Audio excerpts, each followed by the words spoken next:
Hi, Toti here, and we will now discuss on the equity principle and its significance under our course on the patronage principles of patronage refund. This is the third part, the last part of our chapter 1 on the introduction to patronage refund. So the first one we discuss about the definition and purpose of patronage refund. The next we discuss about the legal basis. It's just the Article 86 of the Philippine Cooperative Code of 2008, and for this video we will discuss about the last part, which is the equity principle and its significance. Okay, so the equity principle is the fundamental concept of cooperative organizations.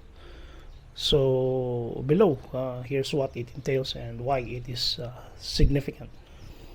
So the equity principle refers to the fair and just treatment of cooperative members. So it is very important. There is fairness and just treatment. No, talagang equal tayo dito. So it emphasizes that each member's financial stake in the cooperative should be proportional to their level of participation, investment, and patronage. So it is proportional, to the level of the participation. Magkano yung na-participate mo, so that is your level of participation, and your investment, and also your patronage, the way you patronize for the cooperative. So essentially it ensures that members' contribution, both financial and non-financial, are recognized and rewarded equitably. Okay, so yan yung equity principle natin. Now, what is the significance of this equity principle? The significance of this equity principle, there are 3, 4, 5, 6. There are 6 points regarding this equity principle. Number 1 is fairness. Next one is another one is the member ownership. And another equity principle is the balancing interest.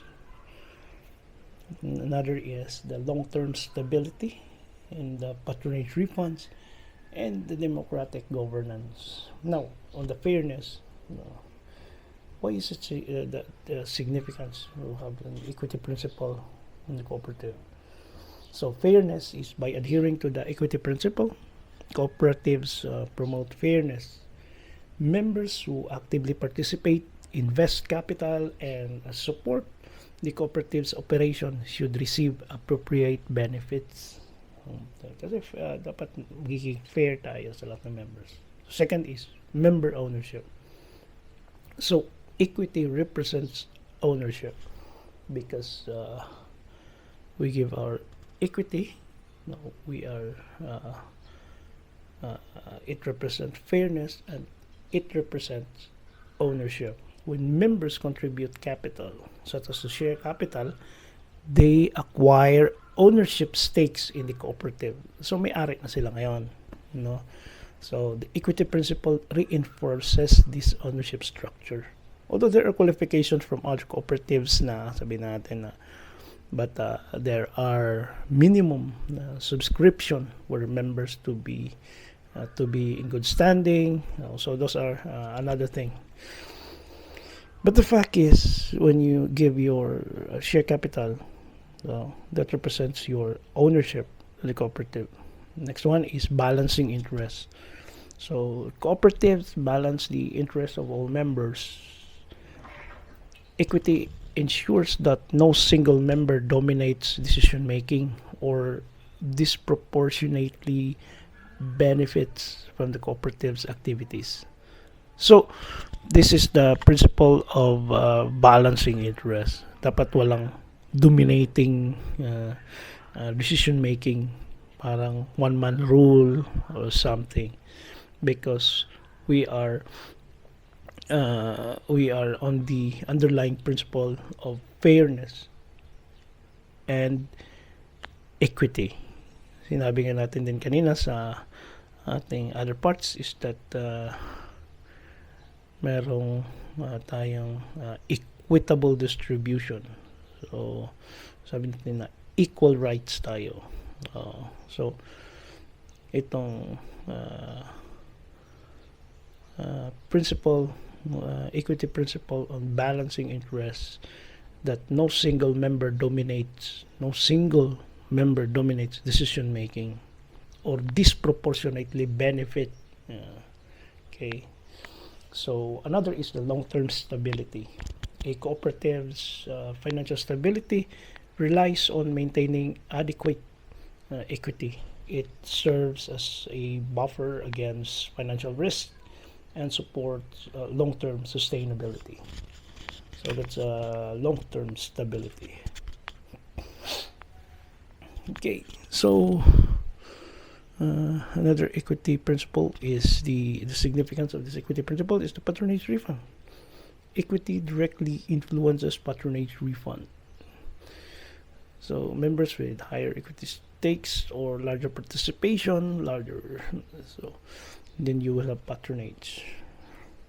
Another is the democratic governance. So the equity principle aligns with democratic governance. Each member has a say in the decision making regardless of their equity level. That is the reason why we have the general membership assembly to participate in the decision making for the cooperative. So in summary, the equity principle fosters, this is the conclusion. So in summary, the equity principle fosters a cooperative environment where fairness, ownership, and shared benefits prevail. It continues that cooperatives remain true to their cooperative identity and preserve the collective interests of their members. So that is the equity principle, under the equity principle and its significance. So that ends our chapter in the chapter 1 of our course, the introduction to patronage refund. So I'll see you in the second chapter of this course. Thank you very much and have a good day.